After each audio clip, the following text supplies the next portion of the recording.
sì run kẹ̀kẹ́ iná tó gbé Èlíjà lọ sí ọ̀run, ọwọ́ kan ṣoṣo tó gbé gbogbo ayé, ọwọ́ tó mú àgbé jáde nínú omi, ọwọ́ tó gbé òkú ọjọ́ mẹ́rin dìde, ọbẹ̀ nìkan jà tọwọ́ bọ̀ gbogbo ara lé lójú.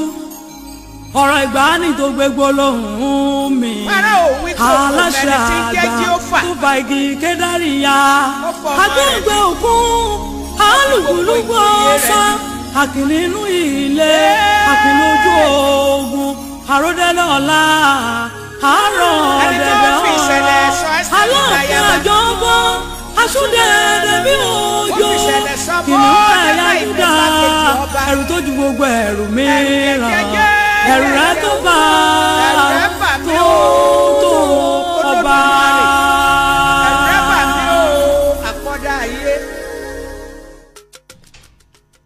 Ẹ káàbọ̀ sórí ètò wa, ètò yín Ìwàlẹ̀ Jìn. Ẹ rí àmọ̀ọ́mọ̀ fi fọ́nrán yẹn lẹ̀ kí màmá Bọ́lá rẹ̀ kó kọrin yẹn tán. Ó yẹ kéèyàn máa ń gbọ́ oríkì Ọlọ́run nígbà kankan. Ṣé rí téèyàn bá ti ń gbọ́ bóyá ìbẹ̀rù Ọlọ́run lè wọ ọkàn àwọn ènìyàn. Ìdí tí a fi filẹ̀ díẹ̀ nìyẹn ká lè mọ bí Ọlọ́run ti jẹ́. Torí màmá yẹn wọ́n kí Ọlọ́run nínú fọ́nrán yẹn. Ẹ kú léńlé, ẹ kú kalẹ̀ lọ́ọ̀dẹ̀. Bó nílé ìjọsìn lónìí, ètò wa, ètò yín ni Ìwàlẹ̀ Jìn náà la tún wà o lórí rédíò wa 91.5 FM tó kalẹ̀ sí Ìlókùn ní Àdó Èkìtì. Orúkọ tèmi ni Florence Agunbíadé. Lónìí kí la fẹ́ wò? Ohun tí a fẹ́ wò wà nínú ìwé Gàlátíà orí 3, ibẹ̀ ló wà. A máa sọ àkòrí gangan tó wà ńbẹ̀, ó kù díẹ̀. Ó dáa, àwọn ìránṣẹ́ Ọlọ́run wo ni wọ́n wà lórí ètò lónìí? Àwọn ìránṣẹ́ Ọlọ́run, àwọn bàbá wa nínú Olúwa. Bàbá Simeon Ọlábìntán láti ìjọ Deeper Life, àwọn ni wọ́n wà ní ìkàlẹ̀ lónìí ò tán fẹ́ fọ̀rọ̀ náà yé wa. Ẹ mà káàbọ̀ sórí ètò.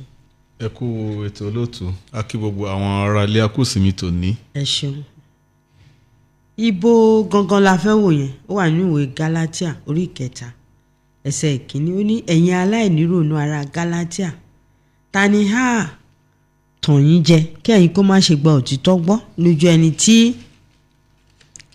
a fi Jésù Kristi hàn gbangba láàrin yín lẹ́ni tí a kàn mọ́ àgbélébù. Ibi tá a fẹ́ wò nìyẹn o. Aláìnírònú, èdè òyìnbó ní foolish Galatians. So ohun táwa wọ̀n bẹ́ẹ̀ ni pé ṣé foolish yẹn jẹ́ kìí ṣọ̀rọ̀ ìdíbàjẹ́ ni? Torí Bíbélì ní ká má ṣe jẹ́ kí ọ̀rọ̀ ìdíbàjẹ́ kankan kó ti ẹnu wa jáde. A lè wo pé kìí ṣèpè nítòótọ́, ṣùgbọ́n kìí ṣọ̀rọ̀ tí inú èèyàn máa ń dùn sí o. Tá bá sọ pé foolish ni ẹ́, inú èèyàn lè bàjẹ́ látàárọ̀ dàṣálẹ́. Okay, ta ló wá sọ̀rọ̀ yẹn gan? Dàbí Paul Apostoli ló sọ. Kí nìdí tó ń fi pe àwọn ará Gálátíà ní foolish? Ṣé ọ̀rọ̀ yẹn dáa tó? Ṣé àwa náà ní wàásù lónìí ṣá lè lórú ẹ̀? Ẹ káàbọ̀ sórí ètò bàbá lẹ́ẹ̀kan sí. Ìdí tí a fi pè yín sórí ètò náà nìyẹn. Olúwa ràn wá lọ́wọ́ láti ṣe ìtumọ̀ ẹsẹ̀ Bíbélì yìí. Àmín. Níbi tí ẹ kà, ó ní ẹ̀yin aláìronú, kò sọ pé ẹ̀yin aláìnírònú.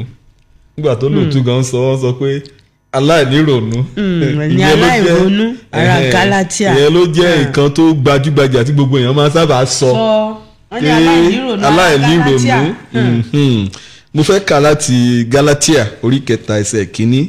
Ẹ̀yin aláìronú ará Gálátíà, ta ni a tàn yín jẹ kẹ́yìn kí ó má ṣe gba òtítọ́ gbọ́ ní ojú ẹni tí a fi Jésù Kristi hàn gbangba láàrin yín ní ẹni tí a kàn mọ́ àgbélébú. A wá ní dá fa ẹsẹ̀ yìí yọ kúrò lóun nìkan ká máa fi ṣe ìdájọ́ apostoli Paul. Episteli sí àwọn ará Galatia ó ní orí 6. Tẹ́ bá wò láti orí 1, 2, 3 títí dé 6 yẹn, ó kọ episteli yìí torí pé ó ti wá ṣe pàtàkì láti kọ ránṣẹ́ sí ìjọ Ọlọ́run tó wà ní Galatia.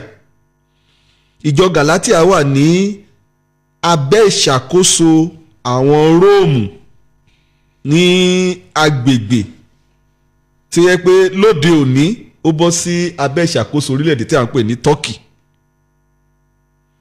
Ohun tó ya Paul apostoli lẹ́nu ní orí kìíní, tá a bá wo orí kìíní, jẹ́ kí n lọ sí Galatia orí kìíní ẹsẹ̀ ìkẹfà.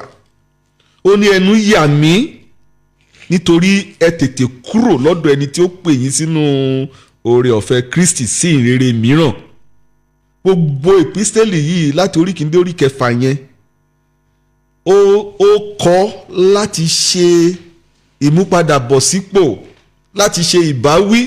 Nítorí náà èdè tó lò yẹn aláìronú, èdè ìbáwí ni. Ó jẹ́ bàbá fún wọn nínú ìgbàgbọ́.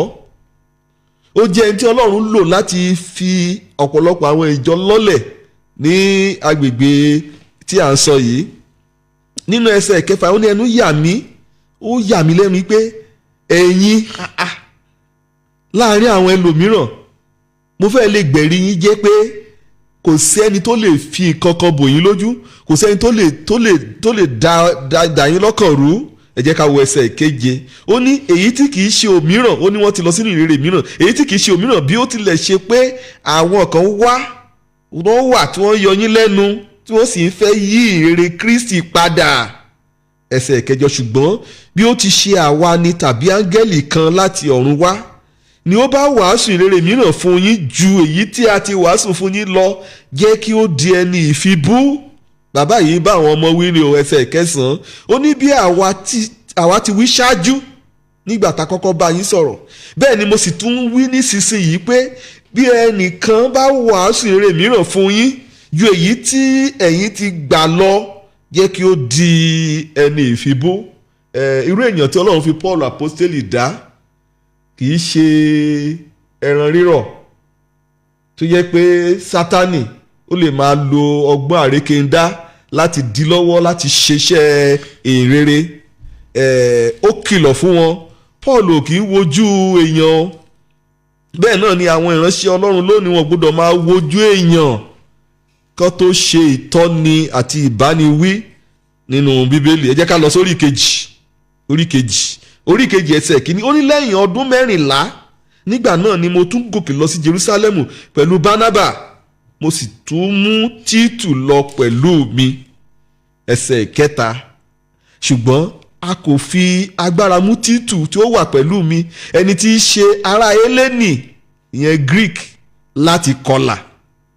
Àti nítorí àwọn èké arákùnrin tí ó yọ mú wọ inú wa wá, àwọn ẹni tí ó yọ wá ṣe àmì láti rí òmìnira wa tí àwa ní nínú Kristi Jésù, kí wọn kó lè mú wa wá sínú ìdè.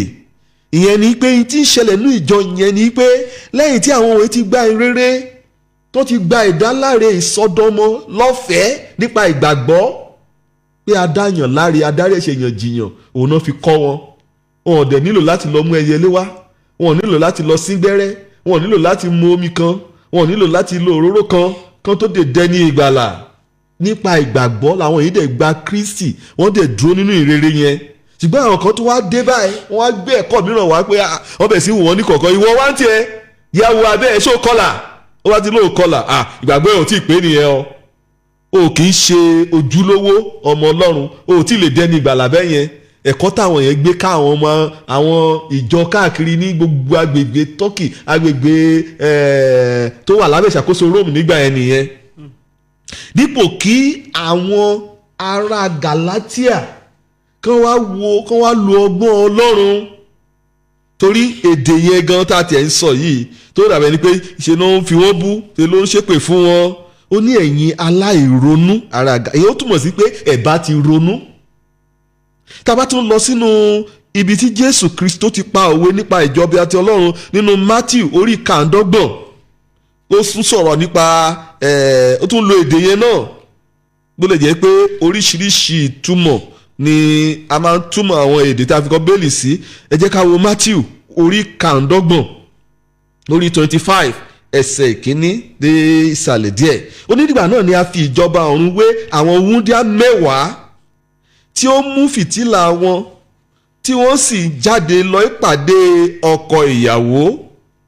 5 nínú wọn ṣe ọlọ́gbọ́n, 5 sì ṣe aláìgbọ́n. Ẹsẹ̀ kẹta, àwọn tí ó ṣe aláìgbọ́n wọ́n mú fìtílà wọn kò sì mú òróró lọ́wọ́. Àwọn ará Galatia wọ́n gbọ́ ọ̀rọ̀ Ọlọ́run, wọn ò lo ọgbọ́n, wọn ò lo òye tí wọ́n ti ní tẹ́lẹ̀. Wọ́n gbọ́ nǹkan tí àwọn kan gbé wá láti ta, wọn ò lo òye tí wọ́n ní. Ẹsẹ̀ kẹrin ní ṣùgbọ́n àwọn ọlọ́gbọ́n mú òróró nínú kólòbó pẹ̀lú fìtílà wọn. Ìyàtọ̀ tó wà láàrin aláìgbọ́n àti ọlọ́gbọ́n, aláìronú àtẹni tó ronú, òun nìyẹn. Nítorí náà Pétérù nígbà tí Paul apostoli gan tó ṣiṣẹ́ ìránṣẹ́ lọ, ó tún kọ́ nínú èpísẹ́lì yẹn nínú orí kejì yẹn pé nínú iṣẹ́ ìránṣẹ́ yìí gan wípé àwọn tó bá lẹ́nu iṣẹ́ yẹn, tá bá wo Galatia orí kejì, ó tún sọ fún wọn wípé àwọn gan tó ń bá lẹ́nu iṣẹ́ yìí, àwọn bíi Pétérù tó jẹ́ èèyàn ńlá, ó ní ìgbà táwọn náà fẹ́ ṣe àkóbá fún ìrere Paul láti kó lójú.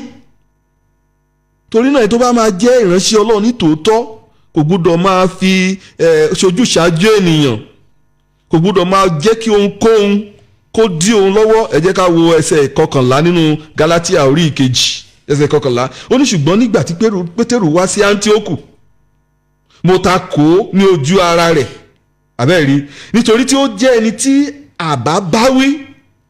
Nítorí pé kí àwọn kan kí ó tó ti ọ̀dọ̀ Jákọ́bù wá tó dé, ó ti ń bá àwọn kèfèrí jẹun.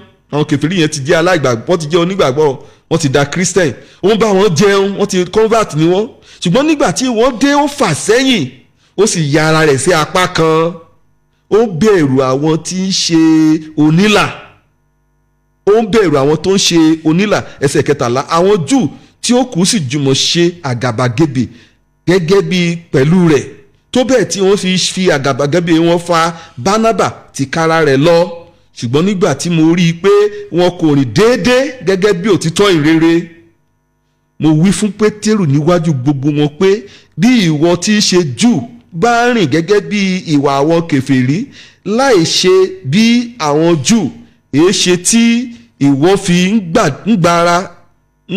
fi agbára mú àwọn kèfèrí láti máa rìn bí àwọn Júù? Àwa tí í ṣe Júù nípa ẹ̀dá, tí kìí ṣe ẹlẹ́ṣẹ̀ ti àwọn kèfèrí, tí a mọ̀ pé a kò dá ẹnikẹ́ni láre nípa iṣẹ́ òfin bí kò ṣe nípa ìgbàgbọ́ nínú Jésù Kristi. Àní àwa náà gba Jésù Kristi gbọ́ kí a bá lè dá wa láre nípa ìgbàgbọ́ ti Kristi, kìí ṣe nípa iṣẹ́ òfin. Nítorí pé nípa iṣẹ́ òfin kò sí ẹnìkan tí a ó dá láre. Torí náà Paul ń lo èdè yìí, èdè ìbániwí ni. Nítorí pé àwọn wọ̀nyí wọ́n ń ṣìnà kúrò nínú ẹ̀kọ́ doctrine, ẹ̀kọ́ justification by faith, ẹ̀kọ́ ìdáláre nípa ìgbàgbọ́, pé nípa ìgbàgbọ́ la fi dá, kì í ṣe pé wàá dọ̀bálẹ̀ síbi kan wọ́n á fún ẹ ní ẹgbàá 50 táwa kó gbogbo ẹ̀ṣẹ̀ ti tẹ́lẹ̀ lọ. Rárá, tó bá ti lè mọ ara ẹ gẹ́gẹ́ bí ẹlẹ́ṣẹ̀, ọ̀nà sí ìgbàlà ní mọ ara ẹ gẹ́gẹ́ bí ẹlẹ́ṣẹ̀, gbà pé o lè dáríjì ara rẹ, kọ ẹ̀ṣẹ̀ rẹ sílẹ̀, dágbére fún ẹ̀ṣẹ̀ yẹn, gba Jésù gẹ́gẹ́ bí Olúwa àti olùgbàlà, kó sì sọ fún pé láti sísìnyí lọ kó máa ṣe àkóso ayé rẹ.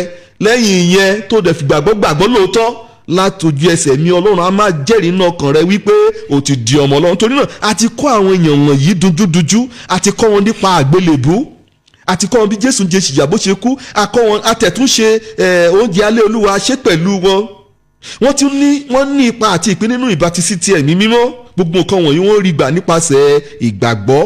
Paul apostoli ó yà lẹ́nu wípé ẹ̀yin wọ̀nyí ẹ ṣe jẹ́ aláìronú, ẹ ṣe jẹ́ aláìlo ọgbọ́n, ẹ ṣe jẹ́ aláìlo òye tẹ́ ẹ ti mọ̀ pẹ̀lú gbogbo nǹkan tí ẹ ti rí. Wọ́n ṣe wá gbé ẹ̀kọ́ ìkọlà, wọ́n ṣe gbé káyín mọ́lé, ó wá ń dà yín lọ́kàn rú. Wọ́n ṣe sọ fún yín pé tẹ́ bá ti jẹun, ẹ bá ti fẹ́ tọ̀, ẹ gbọ́dọ̀ fọwọ́, ẹ gbọ́dọ̀ ṣe rúbọ eléyìí, ẹ gbọ́dọ̀ ṣe tọ̀hún. Tí a bá ti di ẹni ìgbàlà nípasẹ̀ oore ọ̀fẹ́, a ò nílò ohunkóhun, bóyá aṣọ kan tó yàtọ̀, wọ́n sọ pé aṣọ yìí òun ló máa sọ ẹ́ di ẹni ìgbàlà. A ò nílò àbẹ́là, a ò nílò àwọn omi tá a bù wá láti orílẹ̀-èdè kan bóyá ibi tí àwọn yìí ṣe ìrìn àjò lọ sí. A ò tiẹ̀ nílò láti rìnrìn àjò lọ sí orílẹ̀-èdè kankan ká tó di ẹni ìgbàlà. A ò nílò láti jẹ́ ẹ̀yà kan bóyá a ti darapọ̀ mọ́ ẹ̀yà kan. A ò nílò òróró, a ò nílò tùràrí, a ò nílò ìwé ẹ̀rí gan pé tá a bá ti gba ìwé ẹ̀rí láti bí báyìí ìyẹn ló sọ wá di ọmọ Ọlọ́run. Ẹ̀yin ará Galatia ẹ̀ nílò gbogbo kan wọ̀nyí. Kì í ṣe nípa iṣẹ́, kì í ṣe nípa ìwé tẹ́ gbé kọ́ sí ara lẹ́yìn pé ẹ̀yin lẹ gbówó tó tóbi jù ní ọdún 2025 àbí 2026 ẹ̀yin lẹ gbé sílẹ̀ fún Ọlọ́run. Ẹ̀yin gbọ́dọ̀ yẹ kẹ́ ẹ ti mọ̀ jù yẹn lọ, ẹ̀yin ará Galatia. Ó yẹ kó òye ti yé yín jù yẹn lọ wípé Ọlọ́run fúnra rẹ̀ òun ló rán ọmọ rẹ̀ fún ìdáríjì. Kì í ṣe nípa àwọn nǹkan wọ̀nyí, àwọn nǹkan ti ara la fi ń gbà yàn la ẹ̀wọ̀ kan tí Pétérù kọ nínú Pétérù kínní orí ìkíní. Mo kà láti Pétérù kínní orí ìkíní ní ẹsẹ̀ ìkejìdínlógún. Pétérù kínní orí ìkíní 1 Peter 1:18. Ó ní níwọ̀n bí ẹ̀yin ti mọ̀ wípé a kò fi ohun tí ìdíbàjẹ́ rà yí padà, fún àpẹẹrẹ bíi fàdákà tàbí wúrà, kúrò nínú ìwà asán yín tí ẹ̀yin ti jogún láti ọ̀dọ̀ àwọn bàbá yín, bí kò ṣe ẹ̀jẹ̀ iyebíye. Ní tí Paul sọ nìyẹn o. Ó ní ẹ̀jẹ̀ Jésù mo sọ fún yín o. Ìrònúpìwàdà àti ìdáríjì nípasẹ̀ ẹ̀jẹ̀, ikú àti àjíǹde Jésù Kristi ni mo fi kọ́ yín o. Báwo ló ṣe wá jẹ́? Ó ní bí kò ṣe ẹ̀jẹ̀ iyebíye títí ọ̀dọ́ àgùntàn tí kò ní àbùkù tí kò sì ní àbàwọ́n, àní ẹ̀jẹ̀ Kristi. Nítorí náà aláìronú ó jẹ́ èdè tó yẹ pé Paul lè lò fún àwọn ọmọ rẹ̀ nínú ìgbàgbọ́. Àwọn tó jẹ́ pé wọ́n ní òye ṣùgbọ́n wọ́n kùnà láti lo òye yẹn nínú ipò tó ń bá ara wọn. Wọn ò lo ọgbọ́n, ọgbọ́n tó jẹ́ pé ó yẹ kán fi sọ pé bẹ́ẹ̀ kọ́ nípa ẹ̀kọ́ tó lòdì. Lónìí náà oríṣiríṣi ẹ̀kọ́ làwọn èèyàn gbé káàkiri. Kì í ṣe pé wọ́n á sọ wípé wọ́n jẹ́ aṣiwèrè bóyá orí wọn ò pé, ṣùgbọ́n wọ́n kùnà láti jẹ́ ẹni tó mòye. Wọ́n sọ òye nù. Wọ́n sọnù. Àwọn ará Galatia wọn ò lo bí ipá wọn ṣe tó láti dojúkọ àwọn ẹlẹ́kọ̀ọ́ èké wọ̀nyẹn láti sọ fún wọn pé rárá kò sí ọ̀nà mìíràn, torí pé ó ti kọ́ wa nínú iṣẹ́ àwọn àpọ́sítélì orí kejìlá ẹsẹ̀ kẹrin ẹsẹ̀ kejìlá. Ó ní torí kò sí orúkọ mìíràn lábẹ́ ọ̀run tá a fi fún nípasẹ̀ tí a ó fi gbà wá là àyàfi nípa orúkọ Jésù Kristi yìí. Nítorí náà àwọn ìbéèrè bíi 5 nínú ẹsẹ̀ 5 àkọ́kọ́ níbi tá a kà yí Gálátíà orí 3 ní gbogbo ẹsẹ̀ 5 yẹn ni Paul ti ń béèrè lọ́wọ́ wọn tó fi hàn wípé kí ló ń ṣẹlẹ̀, báwo lè ṣe dé ìkórìtà tẹ́ ẹ wà yìí. Ẹ jẹ́ ká ka orí Galatia orí 3 yẹn lẹ́ẹ̀kan sí. Ó ní ẹ̀yin aláìronú ará Galatia, ta ni a tàn yín jẹ kí ẹ̀yin kí ó má ṣe gba òtítọ́ gbọ́ ní ojú ẹni tí a fi Jésù Kristi hàn gbangba láàrin yín, lé ẹni tí a kàn mọ́ àgbélébú kìkì. Èyí ni mo fẹ́ mọ̀ lọ́wọ́ yín pé nípa iṣẹ́ òfin ni ẹ̀yin gba ẹ̀mí bí? Ìbéèrè kan nìyẹn. Tàbí nípa ìgbọ́ràn ìgbàgbọ́? Báyìí ni ẹ̀yin ṣe aláìronú tó, ẹ̀yin tí ó bẹ̀ nípa ti ẹ̀mí, nípa ẹ̀mí ẹ̀ ò fojú rí, nípa ẹ̀mí a ṣe ń ṣe yín pé nísinsìnyí nípa ti ara.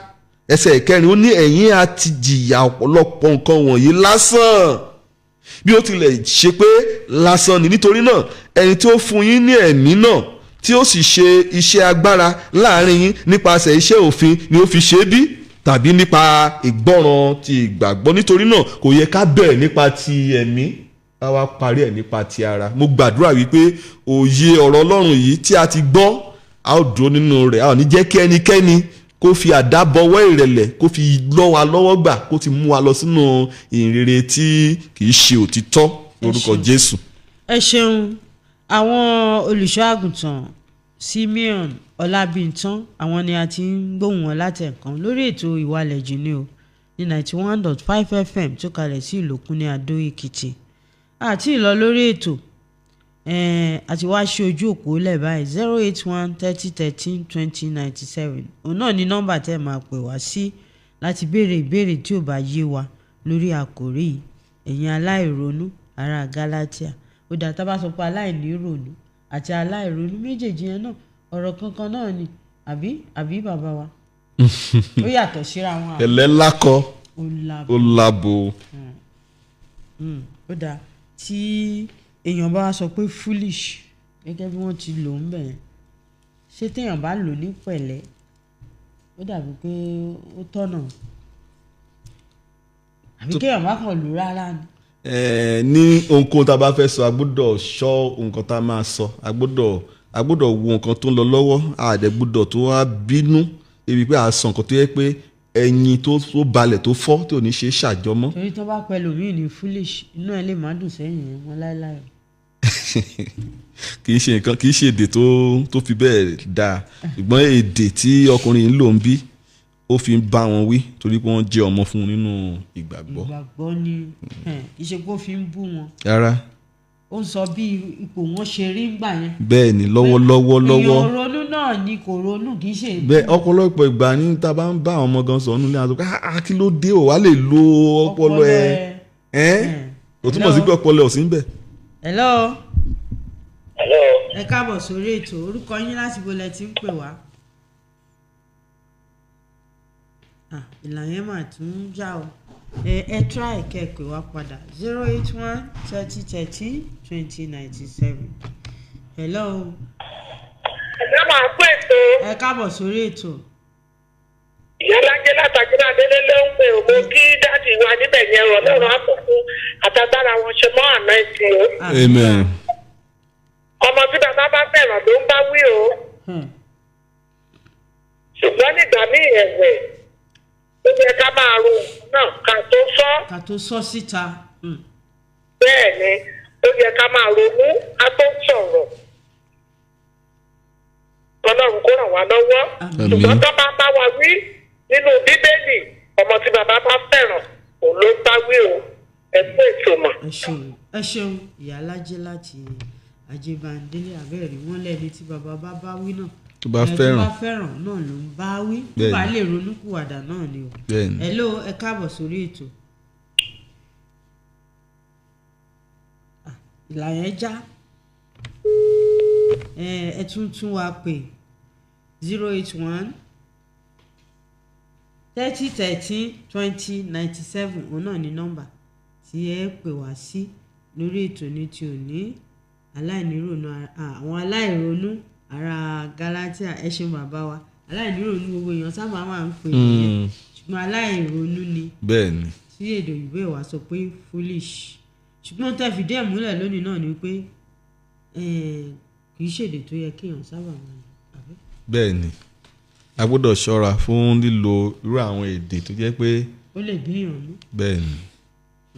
ó dáa báwo la ṣe lè lò lọ́nà tó dáa náà pé Paul àbúté lílo ilé lọ́nà tó dáa bó la ṣe lè lo èdè yìí ní ọ̀nà tí ó dáa tó fani mọ́ra náà pé ẹni pẹ̀lẹ́ ó lakọ̀ ó labó bóyá ẹ lè ṣàlàyé fún wa díẹ̀. nǹkan téèyàn bá ní nínú bíi motive tó fi ń ṣe nǹkan yẹn òun ló ṣe pàtàkì òun lò láti fa ọkàn ẹni tó lè jókòó tó kọ epistle yẹn sí wọn tẹ́ bá wo àbáyọrí ẹ̀ ní lẹ́yìn ọ̀rẹ́yìn ó ràn ìjọ yẹn lọ́wọ́ ní àwọn àjọ tó ṣe àkójọpọ̀ bíbélì wọ́n fi lè gba ìwé Galatia kan gbà á wọlé sínú ìwé 16 66 book tí ó wà nù bíbélì ó jẹ́ ìbùkún fún wa torí pé ìbáwí láti ọ̀dọ̀ Ọlọ́run wá ni. 081 30 30 20 97 náà ní nọ́mbà tí ẹ lè pè wá sí kódà a ṣì lóore ọ̀fẹ́ láti gba ìpè kan tàbí méjì sí kó tó di pa lọ bó tiẹ̀ jẹ́ pé àkókò wa ti lọ lórí ètò yìí ohun tá a sì ń wò ní aláìníròónú ará Galatia aláìronú ó ti mọ́ra. hello. ẹ kú ọ̀lẹ́wọ̀n. ẹ káàbọ̀ sórí ètò orúkọ yín láti bo lẹ́kí. nípa tí aláìronú àti aláìronú ó yàtọ̀ síra wọn. ẹni tó bá sọ̀rọ̀ wọ́n sọ̀rọ̀ sórí ẹ̀kíní nípa gbọ́dọ̀ ní ewé pé ní aláìronú. bọ́dẹ̀ tó ń sọ ẹni tó pé ó ti gbọ́ kí n ṣe tẹ́lẹ̀ kò wá fi sọ́kàn kò wá ṣe òwe pé ní aláìronú. ṣe yé ẹ ti sọ mílẹ̀ fún pé bàbá yìí ni o kò wá fi kó ṣe kí nìyẹn yẹ pé aláìronú ni. bọ́dẹ̀ tí wọ́n ti kí oṣù mọ́ tí wọ́n ti bọ̀ tẹ́lẹ̀ wọ́n ti sọ tipẹ́tipẹ́ kò wá fi ṣe òwe pé aláìronú. ó dáa ṣé ó dáa kí wàá ní ìbéèrè yín lórí yẹn ṣé àwọn pé foolish náà ní bíbélì pé ní èdè òyìnbó. foolish ni tí a bá wọ́n ní ẹ̀yìn aláìronú ó yàtọ̀ sí aláìronú. Ó dáa aláìníròní yàtọ̀ sí aláìronú. nǹkan tí ó túmọ̀ sí ti hásùn tí àwọn kan kò ní ọgbọ́n bẹ̀ wọ́n ti ọjọ́ tó sọ pípẹ́ nísinsìnyí bọ́ bá bẹ́ yí o ń bọ̀ máa ṣe mú padà sí kúrẹ́ wọ́n jẹ́ aláìronú. ẹ ṣeun sà àkókò wa ti lọ lórí ètò yìí aláìronú ni wọ́n pè kì í ṣe aláìníròní. bẹ́ẹ̀ni. Pọ́ọ̀lù dẹ̀ fi ń kọ́ wọn ni kì í ṣe pé ó fi ń bú wọn. bẹ́ẹ̀ni. ìyẹn náà ni pé pẹ̀lẹ́ ó lákò lábọ̀. bẹ́ẹ̀ni. táwa bá ń bínú tá a bá pèèyàn ní foolish kò fi bẹ́ẹ̀. kò bá ìwé mọ́ mu Jésù gan kìlọ̀ fún wa pé a gbọ́dọ̀ pe arákùnrin wa ní aṣiwèrè. àmọ́ tó rẹ́ pé ṣe la kàn fẹ́ fi ba wípé kí ló dé tó ronú sí i kò rí pé ìwà aláìronú ló ń ṣe. ṣé mo pé bá a ṣe tó yìí gan wọ́n rìn tó yẹ pé bá ń bá wa wí tó yẹ pé ọ̀rọ̀ tó máa sọ ó lè wúwo gan ṣùgbọ́n ọ̀nà tá a fi sọ ìwọ gan ò ní fẹ́ bínú. ìwọ gan tó máa dúpẹ́ ni. òun ni ká wá jẹran pẹ́lẹ́ nu ọ̀nà fún ọ̀jẹ́ ibi tá a máa bá wọn lórí ètò yìí ní tòní òun náà ní eléyìí àwọn olùṣọ́àgùntàn wa Simeon Ọlábìntàn àwọn náà ti ń ṣètò látẹ̀kùn láti ìjọ Deeper Life títí dé ọjọ́ mẹ́jọ táwọn máa pàdé lórí àkọ́tún ètò yìí èmi ọ̀rẹ́ yín Florence Agunbíadé ló ń kí yín pé ìpàdé wa bí ohun pẹ̀lẹ́ ó lákọ ó sì làbọ̀ ó dàbọ̀.